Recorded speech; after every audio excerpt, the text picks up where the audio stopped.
नमस्कार, मेरा नाम हेमंत कुमार है और प्रधानमंत्री नरेंद्र मोदी रूस की यात्रा पर हैं। वहीं ब्रिक्स शिखर सम्मेलन में प्रधानमंत्री नरेंद्र मोदी का शिरकत करना, ये दोनों ऐसी घटनाएं हैं जिन पर पूरी दुनिया की नजरें हैं। हर कोई ये जानना चाहता है कि दरअसल दुनिया के सबसे बड़े लोकतंत्र की नुमाइंदगी करते प्रधानमंत्री नरेंद्र मोदी ने दुनिया को रूस की धरती से क्या संदेश दिया है। आज इसी की बात करेंगे, जहां कई मुद्दों को लेकर के एक तरफ रूस और भारत के बीच में द्विपक्षीय बातचीत हुई है, वहीं प्रधानमंत्री नरेंद्र मोदी और चीन के राष्ट्रपति शी जिनपिंग के बीच मुलाकात से भी कजान से दोनों एशियाई शक्तियों के बीच में उच्च स्तरीय कूटनीति के नए दौर की शुरुआत इसे माना जा रहा है। रूस के कजान में आयोजित 16वें ब्रिक्स शिखर सम्मेलन से प्रधानमंत्री नरेंद्र मोदी ने दुनिया को शांति और सद्भावना का संदेश दिया है। ब्रिक्स विश्व की 40% मानवता और लगभग 30% अर्थव्यवस्था का प्रतिनिधित्व करता है। पिछले लगभग 2 दशकों में ब्रिक्स ने अनेक उपलब्धियां हासिल की हैं। मुझे विश्वास है कि आने वाले समय में यह संगठन वैश्विक चुनौतियों का सामना करने के लिए और अधिक प्रभावी माध्यम बनकर के उभरेगा। फ्रेंड्स, ब्रिक्स के सभी देशों में इंफ्रास्ट्रक्चर के निर्माण पर विशेष रूप से बल दिया जा रहा है। भारत में मल्टी मॉडल कनेक्टिविटी को तेजी से बढ़ाने के लिए हमने गति शक्ति पोर्टल बनाया है। इससे इंफ्रास्ट्रक्चर विकास के लिए इंटीग्रेटेड प्लानिंग और इम्प्लीमेंटेशन में मदद मिली है और लॉजिस्टिक कॉस्ट कम हुई है। हमारे अनुभव आप सभी के साथ साझा करने में हमें खुशी होगी। ब्रिक्स देशों के बीच फाइनेंशियल इंटीग्रेशन बढ़ाने के लिए प्रयासों का हम स्वागत करते हैं। लोकल करेंसीज में व्यापार और सुगम रूप से क्रॉस बॉर्डर पेमेंट से हमारा आर्थिक सहयोग सुदृढ़ होगा। हमारी विविधता और मल्टीपोलरिटी में हमारा दृढ़ विश्वास हमारी ताकत है।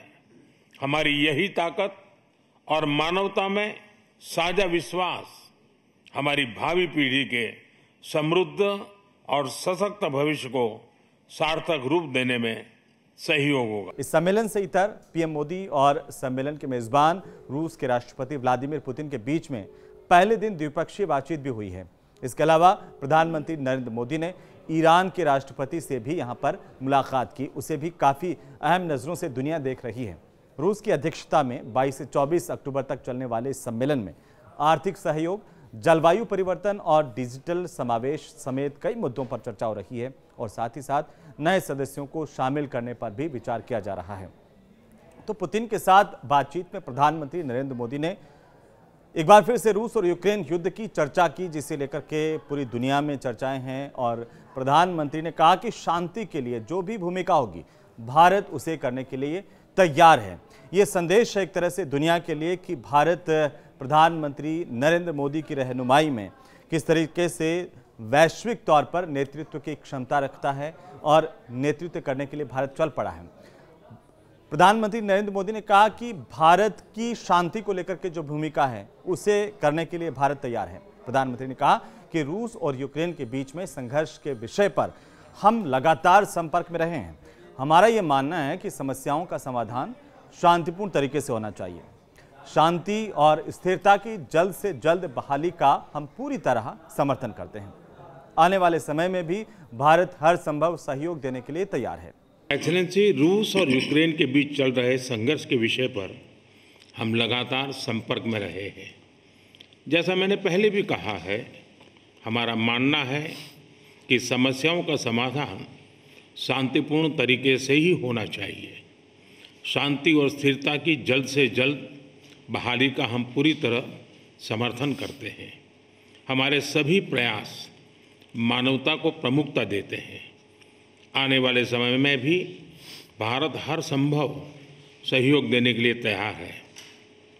एक्सेलेंसी, आज इन सभी विषयों पर विचार साझा करने का एक और महत्वपूर्ण अवसर है।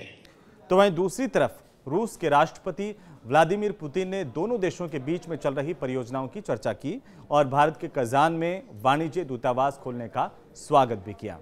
राष्ट्रपति पुतिन ने कहा कि हमारी बड़ी परियोजनाएं जो लगातार विकसित हो रही हैं, जो अपने कजान में भारत का वाणिज्यिक दूतावास खोलने का फैसला किया गया है, हम इसका स्वागत करते हैं।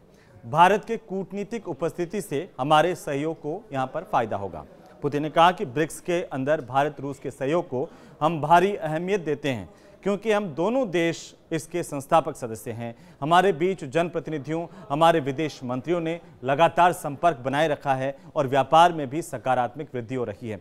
इससे आप समझ सकते हैं कि भारत और रूस के जो संबंध हैं वो ब्रिक्स के नज़रिए से भी देखेंगे तो एक प्रगाढ़ता की तरफ लगातार अग्रसर रहे हैं और पूरी दुनिया के सामने एक संकेत इस तरह से, क्योंकि एक तरफ जहां युद्ध की स्थिति है, दूसरी तरफ प्रधानमंत्री नरेंद्र मोदी का ब्रिक्स में शिरकत करना है।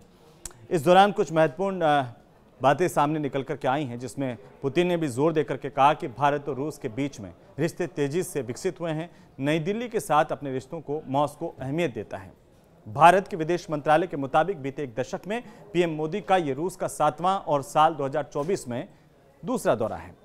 प्रधानमंत्री नरेंद्र मोदी ने ब्रिक्स शिखर सम्मेलन के मंच से दुनिया को संदेश देते हुए कहा कि हम युद्ध नहीं, डायलॉग और डिप्लोमेसी का समर्थन करते हैं और जिस तरह मिलकर हमने कोविड जैसी चुनौती को परास्त किया, उसे हराया, उसी तरह से हम भावी पीढ़ी के सुरक्षित, सशक्त और समृद्ध भविष्य के लिए नए अवसर पैदा करने में पूरी तरह से सक्षम हैं।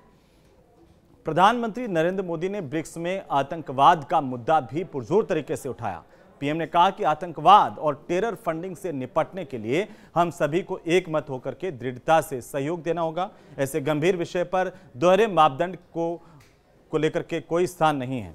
हमारे देशों के युवाओं में कट्टरता को रोकने के लिए हमें सक्रिय रूप से कदम भी उठाने चाहिए। प्रधानमंत्री नरेंद्र मोदी ने यहां ब्रिक्स से कहा इस दौरान कि हमें अंतर्राष्ट्रीय आतंकवाद पर व्यापक सम्मेलनों के लंबित मुद्दों पर मिलकर के काम करना होगा। उसी तरह से साइबर सिक्योरिटी, सेफ और सिक्योर एआई के लिए भी ग्लोबल नियमों के लिए काम करना चाहिए। तो प्रधानमंत्री नरेंद्र मोदी ने नए देशों के ब्रिक्स में शामिल होने को लेकर के भी कहा कि भारत नए देशों का ब्रिक्स पार्टनर देश के रूप में स्वागत करने के लिए तैयार है। इस संबंध में सभी निर्णय सर्वसम्मति से होने चाहिए और ब्रिक्स के फाउंडिंग मेंबर्स के विचारों का सम्मान किया जाना चाहिए। पीएम ने यहां पर कहा कि लोगों से आह्वान भी किया कि जोहान्सबर्ग समिट में गाइडिंग प्रिंसिपल्स और मानक मानदंड जिस तरीके से सामने आए और प्रक्रियाओं को हमने अपनाया था, उनका पालन सभी सदस्य और पार्टनर देशों को करना चाहिए।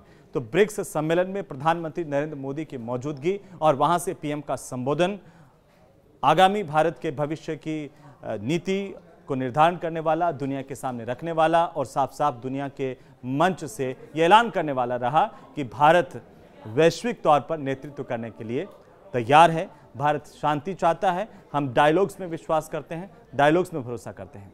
नमस्कार।